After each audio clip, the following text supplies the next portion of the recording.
Hi friends, ഇത് ഞങ്ങളുടെ CC പ്ലാന്റാണ്. ഈ പ്ലാന്റ് റീപോർട്ട് ചെയ്യുന്ന വീഡിയോ ആണ് ഇന്ന് കാണിക്കുന്നത്. ചെടിച്ചട്ടി തിങ്ങി നിറഞ്ഞ ചെടി വളർന്നതുകൊണ്ടാണ് നമ്മൾ ഈ ചെടി റീപോർട്ട് ചെയ്യുന്നത്.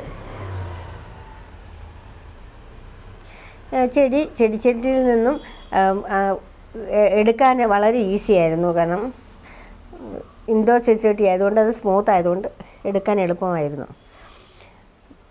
വളരെ വലിയ ഒരു ചെടിച്ചട്ടിയാണ് ഞങ്ങൾ പുതിയതായിട്ട് വാങ്ങിയത്. അതിനുള്ളിൽ കുറച്ച് മണ്ണിട്ടതിന് ശേഷം പഴയ ചെടിച്ചട്ടി ഇറക്കി വെച്ച് അതിന് 4 വശവും മണ്ണിട്ട് അതിന് ശേഷമാണ് ഞങ്ങൾ ഈ ചെടി അതിനുള്ളിൽ റീപ്ലാന്റ് ചെയ്തത്. ഇത് റീപ്ലാന്റ് ചെയ്തതിന് ശേഷമുള്ള ഔട്ട്പുട്ടാണിത്. 3 മദർ പ്ലാന്റ്സ് എനിക്കുണ്ടായിരുന്നു. അത് 3ഉം ഞങ്ങൾ റീപോർട്ട് ചെയ്തിട്ടുണ്ട്.